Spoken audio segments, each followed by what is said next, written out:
Jadi Abi Hurairah orang yang banyak meriwayatkan hadis dan juga orang yang dilawan oleh Syiah. Maka saya agak kaget juga menuduh kita ahli sunnah ni sebagai Syiah. Kita Asy'ari ni dituduh Syiah. Ni baru-baru ni ada dalam minggu inilah ada video salah seorang ustaz menyindir saya dengan Ustaz Abdul Samad, Ustaz Idrus Ramli, karena kami sering membunyikan Wahabi. Bahayanya pemahaman Wahabi. Jadi kata ustaz tadi, doktor juga dia tamatan Madinah, bahawa isu-isu Wahabi itu isu-isu yang dipakai Syiah kata dia. Jadi kita ni dia menuduh kita ni Syiah kan. Kalau kami Syiah, kami tak akan memakai riwayat hadisnya Abi Hurairah. Kalau kami Syiah, kami tak akan memakai mazhab kami Syafi'i. Kalau tak ada bukti sedikit pun menyatakan kita ni Syiah, apa? Kalau memang mereka boleh berhadap-hadapan dengan kita, buktinya kita ni Syiah apa? Memakai nama Wahabi bukan Syiah saja.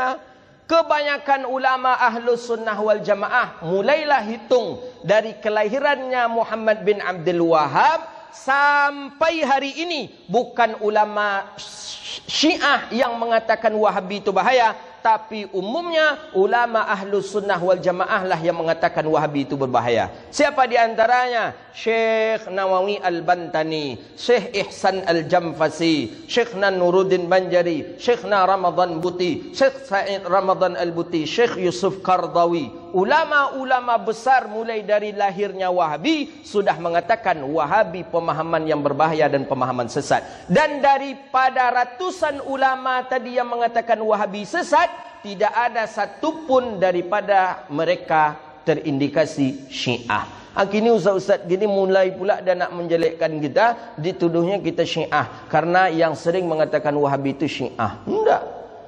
Wahabi marahnya ke Syiah mungkin lain pula alasannya, dan Syiah pun marah ke Wahabi mungkin. Tapi dengan kita akidahnya yang sudah salah, akidahnya yang sudah sesat, wajar kita mengatakan mereka adalah pemahaman yang sesat.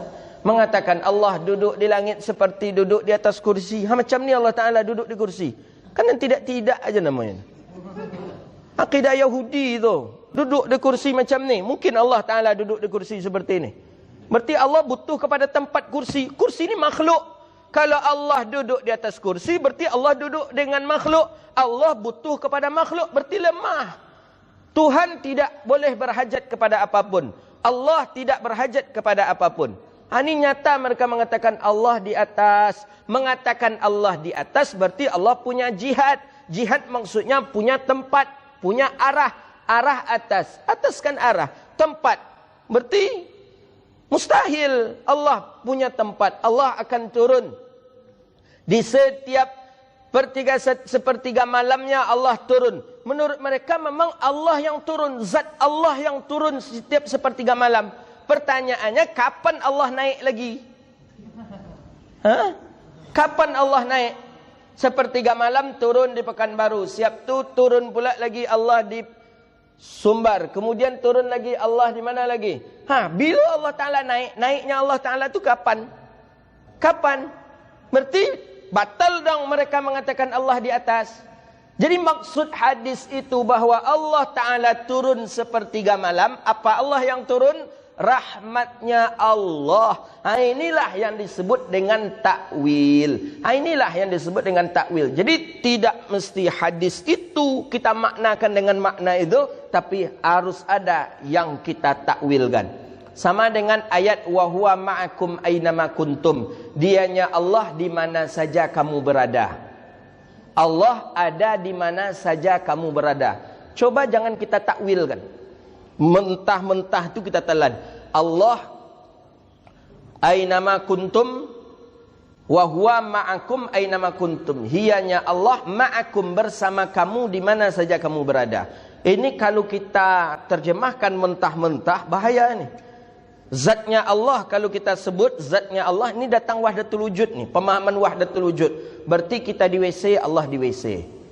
Kita di tempat yang kotor, Allah tempat yang kotor. Karena kita mengistilahkan zatnya Allah. Bukan zat Allah tu paham wahdatul wujud itu. Tapi bagaimana mesti ditakwil? Apa maksudnya? Ay ilmullah. Ilmunya Allah, pengetahuannya Allah.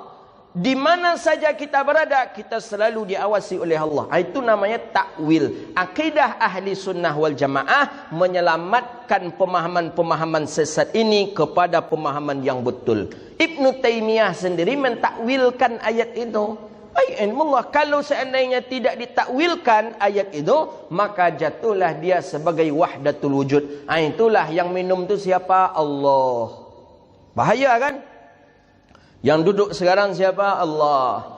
Yang pakai masker sekarang? Allah. Itu paham namanya paham wahdatul wujud. Kenapa bisa paham wahdatul wujud ni ada? Karena dia mengatakan bahawa zatnya Allah dengan zat manusia itu bercampur dan bersatu. Ini hati-hati nih.